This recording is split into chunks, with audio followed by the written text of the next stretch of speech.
what's going on, Gooners and Goonerettes? Welcome back to the channel, and here's a quick transfer update for you guys. A lot to get into here. So first of all, let's talk about the homegrown stuff. You can see the Arsenal players have landed in America in a swelling heat. Arteta taken time to discuss what happened last season, going over all the muscle memory of what the players were learning within the system from last season, bringing it over to this season. I guess for Arteta, it's more of a thing where sometimes the players just forgot to do what they were supposed to do. This was highlighted really well by some of the other players and the veteran players. So for the manager, it's more about how much have you picked up on the system? How much can I depend on you? And all these veteran players coming in should be able to pick up that type of discipline which the young players lacked. So don't be surprised if you see some younger players like Smith Rowe or Martinelli sort of suffer some playing time because veteran players will be coming in and doing more of a disciplined job. That is probably how your team is going to improve a lot more this season.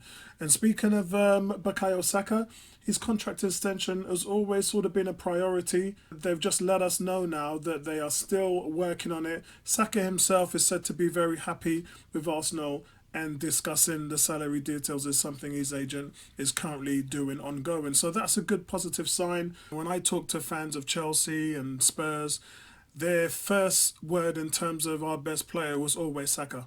Like in-house, I would say Odegaard. So in terms of wingers, Serge Gnabry, he's actually just signed a deal with Bayern Munich, which is strange considering they just signed Mane. But he has signed an extension, so he's going to be there now until 2026, 2027. And to be honest with you, was anybody sort of worried about it? All he wanted was more money. He had no problems in sort of staying there. All he wanted was to get paid a little bit more money. And we've been saying all along, haven't we, that 300 grand a week is just too much for Arsenal. You've just come out of all those bad experiences. The last thing you'd want to do is go straight back into it. And as far as sort of him being at Arsenal, I guess that was never really the case.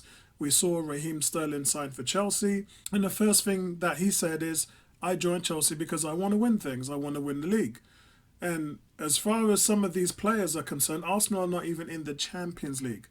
So to be battling for the league title, if you're a player, it's quite obvious that you can see where these players' hearts and minds are. So we were never in the race for Serge Gnabry. So it's good that that's been cleared up, and I'm happy now because Arsenal can just sort of go along and move with it, because the word is now is that Arsenal will be pursuing a winger in the next few days.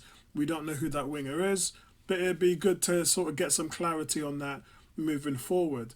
What we do know that Arsenal are doing at the moment is working on a deal to sign Zinchenko from Man City, and it's a priority for Arsenal. Now, I think that this comes up because of what's happening with Lucas Paqueta. But as I said in my previous video, 60, 70 million is just way too much. It's just not worth it. The Gabriel Jesus deal in comparison to 100 million strikers is exactly what I was talking about the other day. Lucas Paqueta at 60, 70 million is twice as much as you'd be paying for Zinchenko. Zinchenko would be about 30, 35 million. So I mean, it doesn't take a genius to work out that you'll be getting a much more Premier League adapt-ready player in Zinchenko for a price of around 30 million. And that would be my forte. So kind of let's take a look at Zinchenko. He was one of Europe's surprise packages in the Euro 2020 for Ukraine. He was used in all kind of different ways, but Shevchenko deployed the player in a more of a natural position in the midfield. So not only was Zinchenko able to use his defensive abilities there, but we saw on a regular basis for Man City, he is able to showcase his attacking strengths too. Now, he's become one of the most important pieces in Man City's dominant side over the recent years. Guardiola has often used him as an inverted fullback, but for his country, he's used in a different way, playing more of a playmaking midfielder in Ukraine's 4-3-3 formation.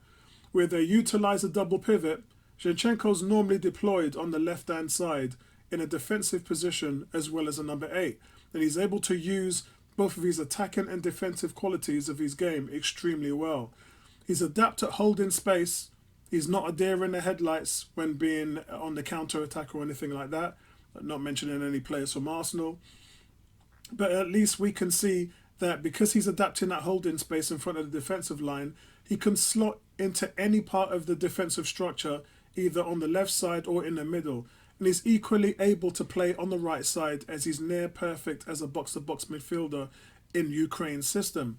But during their World Cup qualifiers, Zinchenko averaged 5.6 interceptions, 7 defensive duels per 90 minutes, and having 55% completion rate in the latter, which, as we can see, that's the intelligence in his game in terms of reading play in front of him. And this is a massive part of Ukraine's defensive structure. And I feel this is why Arteta wants him at Arsenal. The weakest area at Arsenal is their midfield, especially on the counter-attack. Having the ability to impact in multiple areas on the pitch and being deployed higher up the field is one of the number of strengths that he has. We've seen him play also in the number 8 role. So if you position him directly in the centre of the midfield with his strong passing links, all of his teammates around him are going to benefit from that. Now, again, for Man City, he's completing 90% of his passes, and 10% of those are in the final third, with a 91% completion in the final third. So it's normally in these areas where Zinchenko is pulling the strings from deeper positions. Now, I do like that, guys, and I can see how he can complement Fabio Vieira and Martin Odegaard. And remember when I talked about all the creativity you see in Man City and all the creativity you see at Liverpool, and it's all across the line. Last season, Arsenal kind of really only had that in a limited way, with Odegaard taking up the slack and Saka coming in as well. We didn't really sort of have it from elsewhere.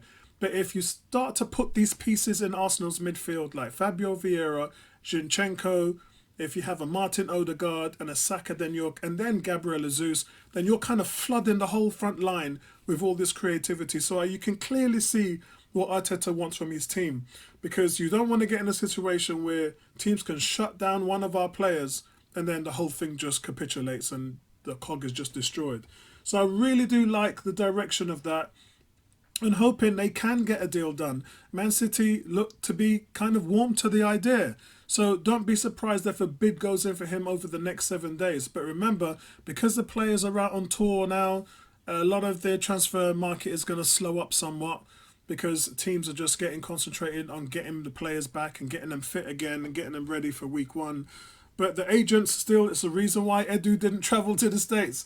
It's the reason why Edu stayed behind, because he wanted to be the guy who was going to get all the dirty work done. So that's it, guys. It is a shame about Serge Gnabry, because a lot of people wanted him to come back. But overall, I think that so far, this is working well for what we wanted to do. So listen, that's it from me, guys. Let me know what your thoughts are, and I'll speak to you in the next one. Peace out.